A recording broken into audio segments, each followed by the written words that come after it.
Making the headlines this morning, Anambra State government restates a resolve to enforce sanitation laws. UNICEF expresses worry over underreporting of child rights issues in Nigeria. INEC extends deadline for collection of permanent voter cards nationwide by 1 week. And on the foreign incident, earthquake hits northwestern Iran, kills 3 people. Before the news in detail, here's a special message. Governor Chukwuma Soludo has come for a total turnaround maintenance of the Anambra State economy and promotion of core Igbo values. Let's give him maximum support for the task ahead. Good morning. Welcome to the news at 7. My name is Chidima Orangwa.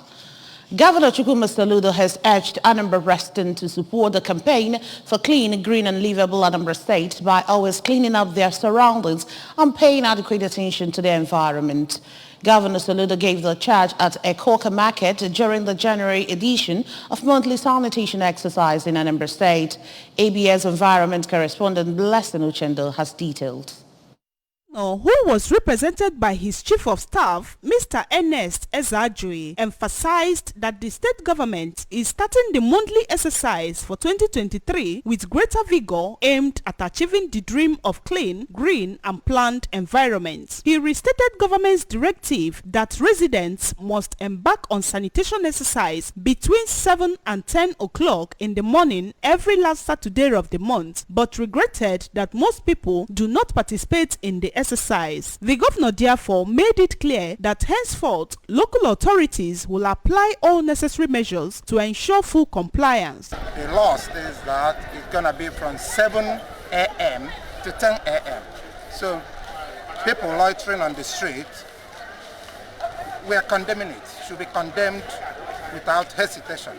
So going forward on the last Saturday of every month, our enforcement team will be out there to make sure that we are enforce the law, arrest people. People must comply to this exercise, because the government of Professor Charles Chukwuma Soludo, the governor of Anambra State, we want to make Anambra have a clean and green Anambra State.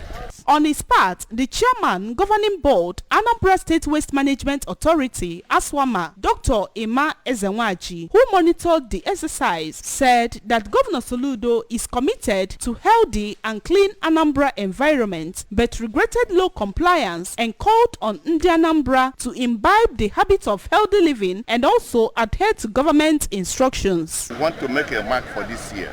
We want to start doing it right, because our governor is the governor that does something right. So we hope that we will continue to improve within the year. On his part, the managing director of ASWAMA, Mr. Mike Ozemena, while noting that compliance is key to achieving the objectives of the exercise, expressed optimism that next month's exercise, which is scheduled for 18th of February, will record improvements as they are determined to achieve clean and healthy Anambra in line with Governor Soludo's vision. But people, instead of staying in their homes to clean their surroundings, they are busy doing nothing, just loitering about. Get them now, catch them now. They'll say, Professor Soludo has unleashed a terror. Well, we'll keep pleading with them, that please, because this is democracy, somehow we use minimal force. So we'll keep cleaning our people that we need to clean our surroundings. And then at least every end of the month, we should devote it for the cleaning of Anambra State. The chairman, Enforcement Committee, Oka South Local Government Area, Prince Ikechukwu Ndigwe, the council, with support from the state government, is committed to enforcing the sanitation laws and asked residents to either take part in the monthly exercise or face the full wrath of the law. ABS crew during the exercise visited first and second markets, Ifitoka, Aroma Junction, Nkwameyi Market, Ekoka Market, among others. In Oka, Blessing Uchendo, ABS News. Wife of the governor of Anambra State, Dr. Nonye Soludo, has asked the women in the state to get involved in the ongoing free screening for non-communicable household diseases. We have details of this report from our studio. Soludo, who made the call in Oka while appraising the free health program, which was introduced by the Anambra State government through the Ministry of Health, said that the exercise, which aimed at encouraging Anambra residents to know their health status with regards to common killer diseases, is a major step to getting rid of common sicknesses. Mrs. Soludo, who maintained that the free medical screening, which includes diagnosis of blood pressure, blood sugar level, and body mass index, is a deliberate health policy aimed at protecting the Anambra, especially women, against silent killer diseases. She said that the screening, which is for common non-communicable diseases, is a way of reminding residents of the state that the present-day government is interested in their overall well-being. She said that the screening, which is for common non-communicable diseases, is a way of reminding residents of the state that the present-day government is interested in their overall well-being, adding that screening is the first most important step to dealing with any ailment. The governor's wife noted that as a healthy living advocate, she is disturbed by the growing number of people, especially women, who have died as a result of these manageable diseases, and asked those who are still showing apathy to the current exercise to see it as an important step for survival. Mrs. Soludo also assured that necessary provisions have been made to make the exercise seamless, stressing that the government is determined to ensure that every resident of the state lives a healthy life and help the government achieve its ultimate goals. The governor's wife pleaded to continue to lead the campaign for a healthy society and stressed that the present administration in the state is intervening in all development fronts to give Anambra the most pragmatic form of governance. UNICEF has expressed concern over the underreporting of child rights issues in Nigeria and other parts of the world. A UNICEF high-ranking official in Southeast region, Dr. Ijoma Onoha, expressed this feeling during the 23rd Annual International Conference and Annual General Meeting of African Council for Communication Education at the Nnamdi Azikiwe University, Oka. Queen Aniwogo was there and reports. Dr. Onora, however, said UNICEF recognizes the power of the media in trying to address child rights issues, noting that UNICEF is very passionate in driving child rights curriculum into institutions and in the life of scholars of journalism to ensure that these issues are brought to the fore. She also spoke about the unbundling of mass communication course and how it can aid in bringing child rights issues to the mainstream. UNICEF is not resting on its powers. UNICEF continues to ensure that these issues are brought to the fore. That is why they work assiduously in media, they work assiduously with communicating firms, they work day and night with academic institutions that promote child rights as causes.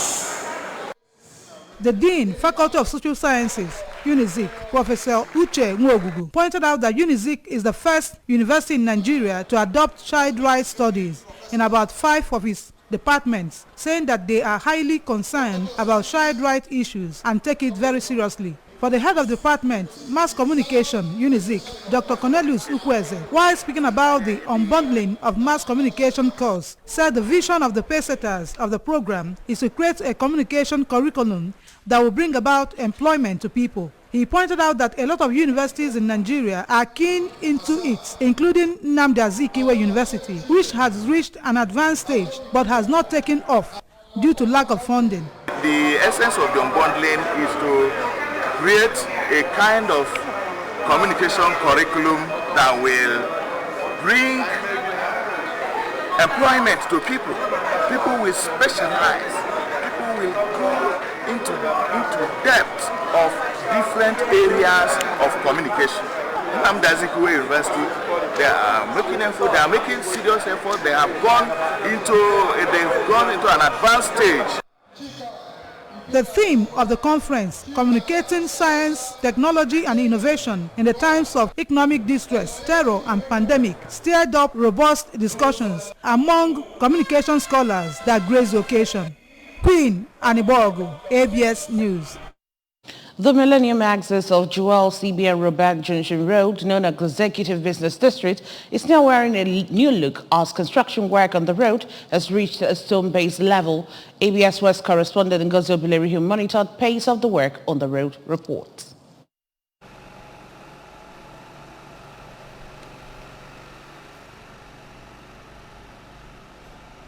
Men of Niger Cat Construction Company handling the project were seen in their numbers discharging their duties at various points. While laying of stone base was ongoing on one portion, watering the stone base as well as compacting the stone base were also going on, with others like some smoothing the earthwork to give room for stone base and shaping the shoulders of the road were also ongoing simultaneously. Stone base has been completed from the Robank Junction axis to El Dorado Hospital Junction axis of the road. Speaking to the ABS, some residents of the road, including Chiazonwa Beze and Joy Eze, commended the quality of the road, which they said has never happened. According to them, Governor Chukwuma Soludo has given them hope since after the road was abandoned some years back, as they prayed God to bless him with more wisdom to continue with the good works he is doing. They urged people of the state to give the present administration the necessary support to work efficiently. Initially, it was something that's been abandoned, but for now, we can see that government is doing a lot of work, and it's very impressive, honestly. I'm going to comment on this. Much more better than the work we worked before, because the thickness of the concrete stone base is very thick to compare to the one they worked before. He's doing a very good job. So God bless him for remembering us.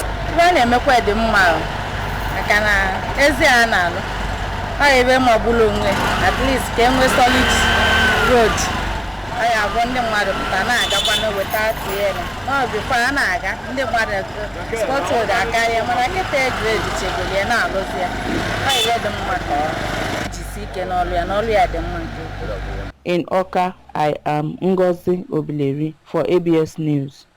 In line with his commitment to restoring sanity around urban and suburban areas in Anambra State, men of Operation Clean and Healthy Anambra Ultra Brigade have apprehended touts and illegal revenue collectors operating around Onitsha Bridgehead and Ugunwasike Ogidi areas of the state.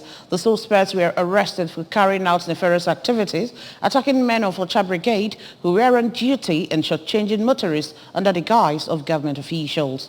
Chibuzo Obidike has details. Public Relations Officer of Ultra Brigade, Mr. Anthony Aboefune, in an interview said some of those apprehended were notorious touts who used weapons and physical force to extort money from motorists and unsuspecting citizens. He noted that during their crackdown, one Chijioke Godwin resisted arrest and while trying to escape sustained injuries and was taken to hospital for treatment, after which he will be charged to court. He used the opportunity to warn those that do not have any legitimate business and are carrying out illegal duties across the state to desist forthwith, as the authority will not hesitate to arrest and hand over such individuals to law enforcement agency for prosecution. The command have been on top of their job in line with our bill of function. I'm urging the young ones to key again to the advice and preparedness Mr. Governor have laid on the ground. He have made it free that they should go and become an entrepreneur by learning internship. The third suspect, Mr. Chijioke Godwin, said that he was apprehended at Onitsha Head Bridge, claiming that he is a licensed driver and not a tout, but only ran for safety as he had never been arrested and will not want to be kept behind bars for any reason, and pleaded for leniency.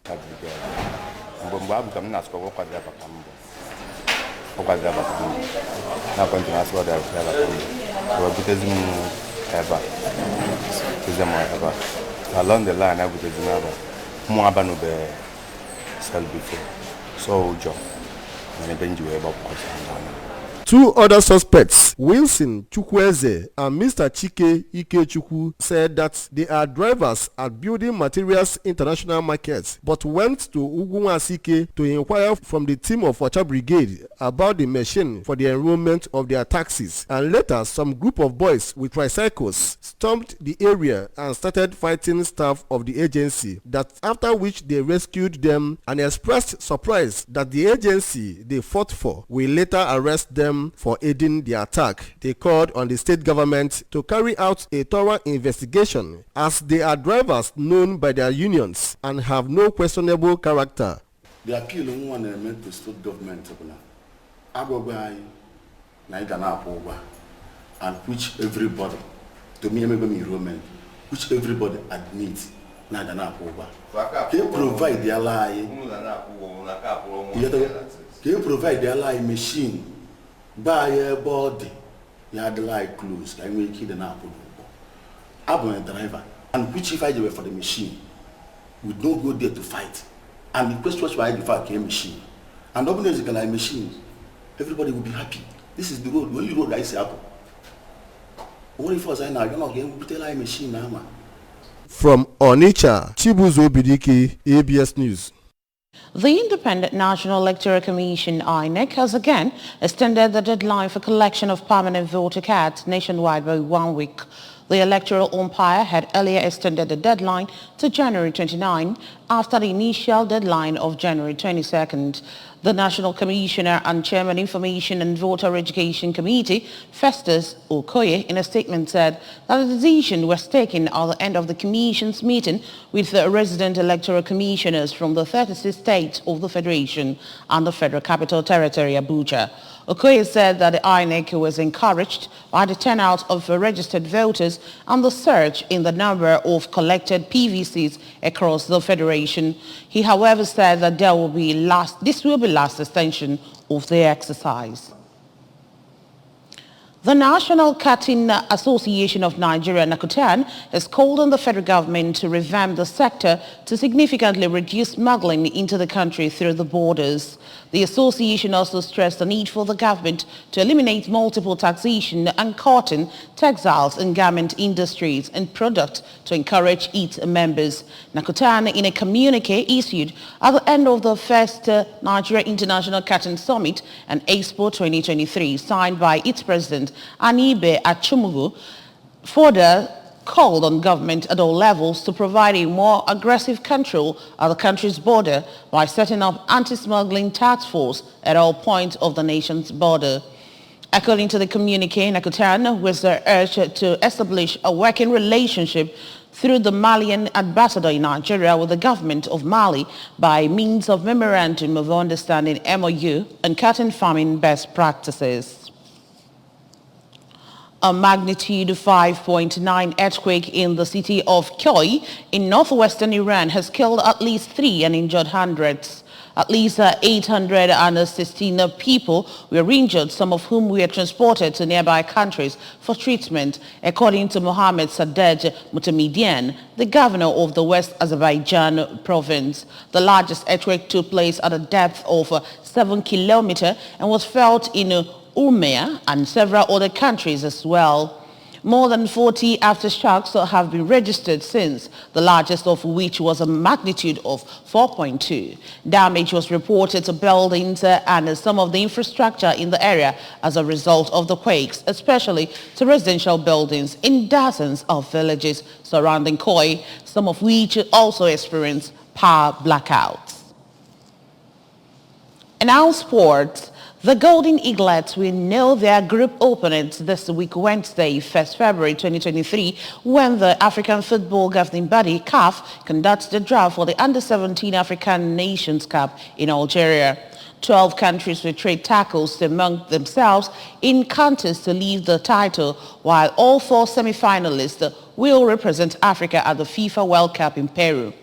The final draft for the Under-17 Cup of the African Cup of Nations, Algeria 2023, will be conducted at the Cecil National de l'Aman in Algiers, Algeria. The draw follows the qualifiers that took place across the continent. 11 teams have joined the host Algeria for the final under-17 tournament. Morocco, Nigeria, Burkina Faso, Senegal, Mali, Somalia, South Africa, South Sudan, Congo and Zambia. The Under-17 African Cup of Nations will be held in Algeria from 29 April to 19 May in the cities of Algiers, Constantine and Annaba. The top 4 teams of the tournament will qualify for the 2023 FIFA Under-17 World Cup in Peru as the CAF representatives. Remember that you can follow ABS from many parts of the world by liking our Facebook page at ABS Radio Television Oka. Subscribe to our YouTube page at ABS Television Oka. Follow us on Instagram at ABS Radio TV. You can also log on to our website at www.absradiotv.com. And now our top stories again. Anambra State Government has restated resolve to enforce sanitation laws. UNICEF has expressed a worry over underreporting of child rights issues in Nigeria. INEC has extended deadline for collection of permanent voter cards nationwide by 1 week. And we also told you that earthquake has hit northwestern Iran and killed 3 people. Remember that Governor Chukwuma Soludo has come for a total turnaround maintenance of the Anambra State economy and promotion of core Igbo values. Let's give him maximum support for the tax ahead. And that's it on the news at 7. Thank you so much for joining us. My name is Chidima Orangwa. Good morning.